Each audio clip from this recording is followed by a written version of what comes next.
Hello everyone, स्वागत है आप सभी का श्री राम स्टडी चैनल के इस ऑनलाइन प्लेटफॉर्म पर।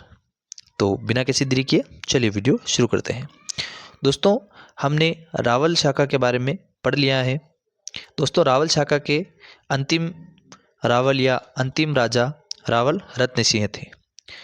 1303 में अलाउद्दीन खिलजी द्वारा जब चित्तौड़ पर आक्रमण किया जाता है और रावल रत्न सिंह को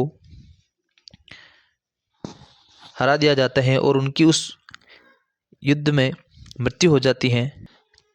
इसके बाद चित्तौड़गढ़ पर रावल शाखा का आधिपत्य खत्म हो जाता है और अलाउद्दीन खिलजी चित्तौड़ का शासन अपने 8 साल के पुत्र खिज्र खां को सौंप देता है।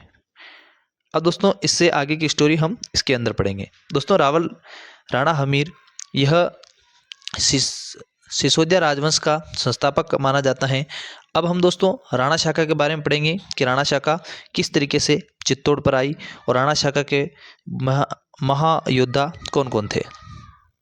दोस्तों, यह सिसोदिया ठिकाने के लक्ष्मण सिंह का पौत्र एवं अरि सिंह का पुत्र था। लक्ष्मण सिंह उसके 7 पुत्र, दोस्तों 7 पुत्र चित्तौड़ के साके में मारे गए। दोस्तों, हमीर ने मालदेव सोनगरा के पुत्र जैसा वीरा को हराकर चित्तौड़ पर अधिकार कर लिया था। दोस्तों, जब अलाउद्दीन खिलजी अपने 8 साल के पुत्र खिज्र खां को शासन सौंपता है तो उसके बाद उसको एक रियलाइज़ होता है कि उसको जो चित्तौड़ का या मेवाड़ का जो गद्दी है वह किसी हिंदू राजा को दे देनी चाहिए।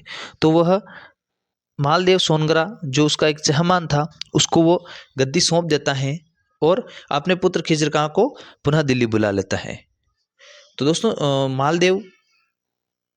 मालदेव जब तक जीवित थे तब तक इनका चित्तौड़ पर अधिकार रहा और मालदेव की मृत्यु के बाद इसके पुत्र जैसा और वीरा को हराकर हमीर ने चित्तौड़ पर अधिकार कर लिया था। दोस्तों, चित्तौड़ में अन्नपूर्णा माता का मंदिर हमीर ने बनवाया था। दोस्तों, हमीर के उपनाम, तो राणा हमीर के उपनाम क्या है? मेवाड़ का उद्धारक। तो दोस्तों, इनको मेवाड़ का उद्धारक माना जाता है। दोस्तों, भामाशाह को भी मेवाड़ का उद्धारक कहा जाता है।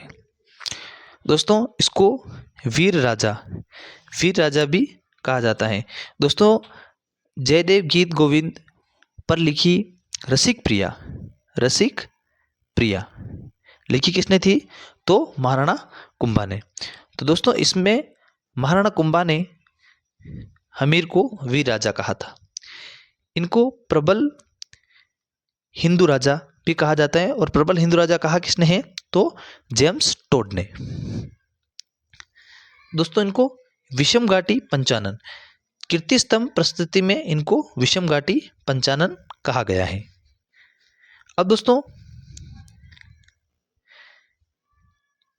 इनका महत्वपूर्ण युद्ध सिंगोली का युद्ध हुआ था 1336 ईस्वी में। किसके साथ? तो हमीर और मोहम्मद बिन तुगलक के बीच ये महत्वपूर्ण युद्ध सिंगोली का युद्ध हुआ था। तो दोस्तों,